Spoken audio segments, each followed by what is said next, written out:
Chapter 1. Birth and Early Life. In the fertile valley of Abel-Meholah, nestled near the Jordan River, a child named Elisha was born. The son of Shaphat, Elisha grew up in a humble yet hardworking family, deeply rooted in the agrarian life of ancient Israel. From an early age, Elisha demonstrated a keen sense of duty and a remarkable devotion to the God of Israel. His days were spent laboring in the fields, plowing with the oxen, and learning the ways of the land, all the while nurturing a profound spiritual curiosity. Elisha's parents instilled in him the importance of faith and piety, and as he matured, he became known not only for his physical strength but also for his wisdom and integrity. His character shone brightly among his peers, setting him apart as a young man destined for greatness. Chapter 2. The Call to Ministry. One ordinary day, while Elisha was plowing the fields with 12 yoke of oxen, an extraordinary event unfolded that would change his life forever. The great prophet Elijah, known for his dramatic confrontations with kings and miraculous deeds, approached Elisha. Without a word, Elijah took off his cloak and threw it over Elisha's shoulders. This simple yet profound act symbolized the transfer of prophetic authority and God's call upon Elisha's life.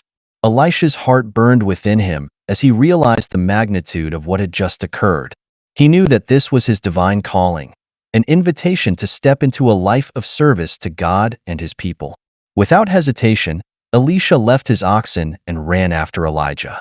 "Let me kiss my father and mother goodbye," he said, "and then I will come with you."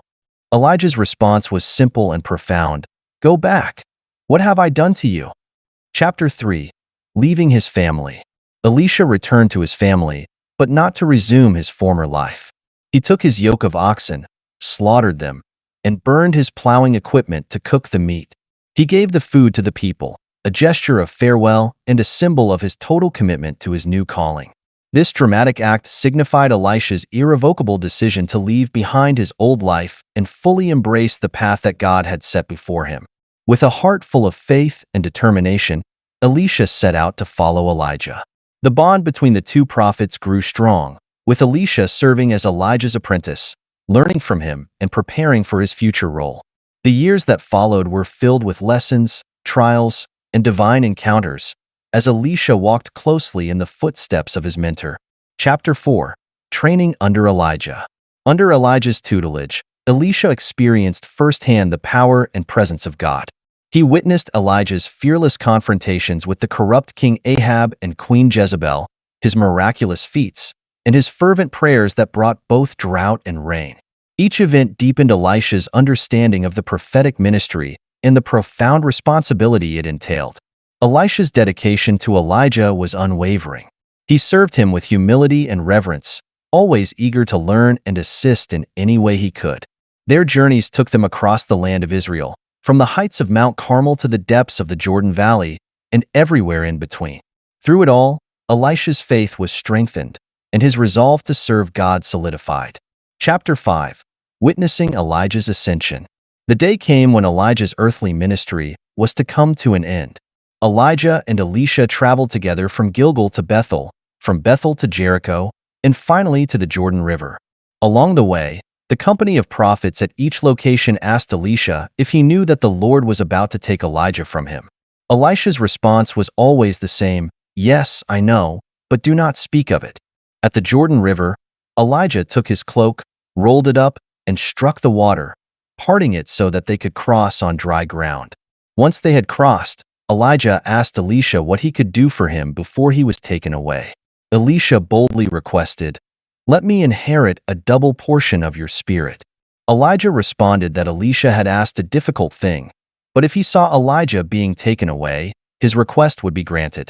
As they walked and talked, suddenly a chariot of fire and horses of fire appeared and separated the two of them, and Elijah went up to heaven in a whirlwind. Elisha saw this and cried out, "My father, my father, the chariots and horsemen of Israel." Elisha tore his clothes in grief, but knew that he had received the prophetic mantle and the double portion of Elijah's spirit. Chapter 6. Parting the Jordan River. Elisha picked up Elijah's cloak that had fallen from him and returned to the Jordan River. He struck the water with the cloak and cried out, "Where now is the Lord, the God of Elijah?" The waters parted, and Elisha crossed over on dry ground. The company of prophets from Jericho who were watching exclaimed, "The spirit of Elijah is resting on Elisha." This miraculous act confirmed Elisha's new role as the leading prophet in Israel. Chapter 7. Purifying the waters of Jericho. Elisha's first public miracle took place in Jericho. The men of the city approached him with a plea for help, explaining that while their city's location was good, the water was bad, causing death and unfruitfulness. Elisha asked for a new bowl and put salt in it. He went to the spring and threw the salt into it, proclaiming, "This is what the Lord says, I have healed this water. Never again will it cause death or make the land unproductive." The water was purified, and it remains so to this day, a testament to God's power working through Elisha. Chapter 8. Cursing the mocking youths.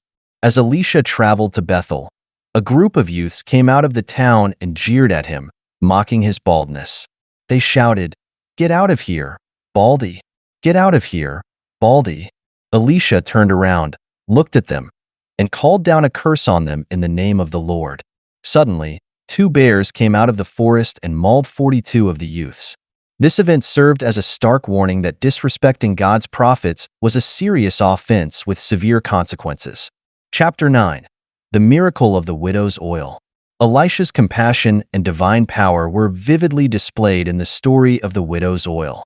A widow of one of the prophets came to Elisha in desperation, explaining that a creditor was coming to take her 2 sons as slaves to pay off her debt. Elisha asked her what she had in her house. She replied, "Nothing at all, except a small jar of olive oil." Elisha instructed her to go around and ask all her neighbors for empty jars. "Don't ask for just a few," he advised. Then he told her to go inside, shut the door behind her and her sons, and pour oil into all the jars, setting each one aside when it was full. She did as Elisha instructed, and miraculously, the oil kept flowing until every jar was full. Elisha then told her to sell the oil, pay her debts, and live on what was left. This miracle not only provided for her immediate needs, but also secured her future. Chapter 10. Raising the Shunammite's son. In the town of Shunem lived a wealthy woman who showed great kindness to Elisha. Whenever he passed through, she provided him with food and even built a small room on the roof of her house for him to stay in. In gratitude, Elisha wanted to do something for her. Learning that she had no son and her husband was old, Elisha prophesied that she would hold a son in her arms within a year. The prophecy came true, and she bore a son. Years later, the child fell ill and died in his mother's arms. Distraught, she laid him on Elisha's bed and hurried to find the prophet. When Elisha arrived, he went to the room, shut the door, and prayed to the Lord. He then lay on the boy, mouth to mouth, eyes to eyes, hands to hands. The boy's body grew warm, and after a few more moments of persistent prayer and effort, the boy sneezed 7 times and opened his eyes. Elisha called the woman and said, "Take your son." She fell at his feet in gratitude, overwhelmed by the miracle. Chapter 11. Purifying poison stew. During a famine in Gilgal, Elisha returned to the company of prophets who were in need of food. One of the prophets went out into the field to gather herbs and found a wild vine with gourds. Unbeknownst to him, the gourds were poisonous. He cut them up and added them to the pot of stew. As they ate, the prophets cried out, "Man of God, there is death in the pot." Elisha instructed them to bring some flour, which he threw into the pot. He then told them to serve the people, and the stew was made safe to eat, saving the prophets from harm. Chapter 12. Feeding 100 men. Another miracle during the famine involved feeding a large group of men. A man from Baal-Shalisha brought Elisha 20 loaves of barley bread and some ears of grain. Elisha instructed his servant to give it to the people to eat. The servant questioned how he could set such a small amount before 100 men, but Elisha repeated his instruction, saying, "Give it to the people to eat. For this is what the Lord says, they will eat and have some left over." The food was distributed, and just as Elisha had said, everyone ate, and there were leftovers, demonstrating God's provision through Elisha. Chapter 13. Healing Naaman's leprosy. One of Elisha's most famous miracles involved Naaman, the commander of the Syrian army, who suffered from leprosy. A young Israeli girl, captured in a raid, served Naaman's wife and told her that the prophet in Samaria could heal him. Desperate for a cure, Naaman obtained permission from the king of Aram and went to Israel, bringing with him gifts for the king of Israel. When Naaman arrived, Elisha sent a messenger to him with the simple instructions: "Go, wash yourself 7 times in the Jordan, and your flesh will be restored, and you will be cleansed." Naaman was initially angered, expecting a grand gesture or a more elaborate healing process. His servants convinced him to follow the prophet's instructions, and when he did, his flesh was restored like that of a young boy. Naaman returned to Elisha, praising the God of Israel and offering gifts, which Elisha refused. Naaman pledged to worship only the God of Israel from that day forward, demonstrating the profound impact of Elisha's ministry on individuals and nations alike. Chapter 14. The Floating Axe Head. Elisha's miracles often addressed practical needs, as seen in the story of the floating axe head. The company of prophets was building a new dwelling by the Jordan River, and as one of them was cutting down a tree, the iron axe head flew off the handle and fell into the water. The prophet cried out in distress because the axe was borrowed. Elisha asked where it had fallen, then cut a stick and threw it there. Miraculously, the iron axe head floated to the surface, allowing the prophet to retrieve it. This seemingly small miracle showcased Elisha's care for the daily needs of those he served and the power of God working through him in all circumstances. Chapter 15. Prophetic Insight and Protection. Elisha's prophetic insight was unparalleled. He often warned the king of Israel about the movements and plans of the Syrian army, saving Israel from numerous ambushes. The king of Aram was frustrated, believing there was a traitor among his officers, but they told him it was Elisha, the prophet in Israel, who revealed even the king's private conversations. Determined to capture Elisha, the king of Aram sent a strong force to Dothan, where Elisha was staying. They surrounded the city at night. Elisha's servant was terrified when he saw the army, but Elisha reassured him, saying, "Don't be afraid. Those who are with us are more than those who are with them." Elisha prayed for the servant's eyes to be opened, and he saw the hills full of horses and chariots of fire surrounding Elisha. Elisha then prayed for the Lord to strike the Arameans with blindness, which he did. Elisha led the blind soldiers to Samaria, where their sight was restored. Instead of killing them, the king of Israel, at Elisha's direction, prepared a great feast for them and sent them back to their master. This act of mercy ended the Syrian raids on Israel for a time. Chapter 16. Elisha's Final Days and Death.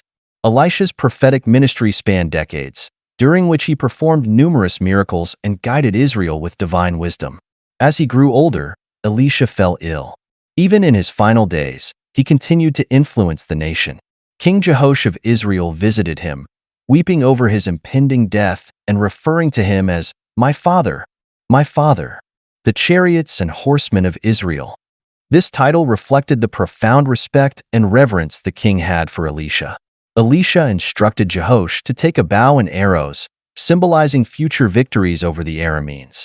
Elisha placed his hands on the king's hands and told him to shoot an arrow out the east window, declaring it the Lord's arrow of victory over Aram. He then instructed Jehoash to strike the ground with the arrows.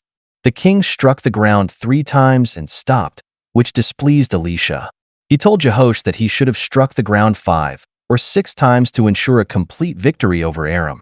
After a life filled with miraculous deeds and unwavering faith, Elisha died and was buried. However, even in death, Elisha's influence persisted. Sometime after his burial, Moabite raiders invaded the land. During a funeral, the raiders were spotted, and in haste, the mourners threw the body they were burying into Elisha's tomb. When the body touched Elisha's bones, the dead man came to life and stood up on his feet. This final miracle confirmed the enduring power of God's Spirit that rested upon Elisha. Elisha's life was a testament to unwavering faith, divine power, and compassionate service. His legacy as a prophet who followed in Elijah's footsteps and brought God's miracles to the people of Israel continues to inspire faith and reverence for the divine workings in the world. Through his many miracles, teachings, and acts of kindness, Elisha exemplified a life fully dedicated to God, leaving an indelible mark on the history of Israel and the hearts of its people.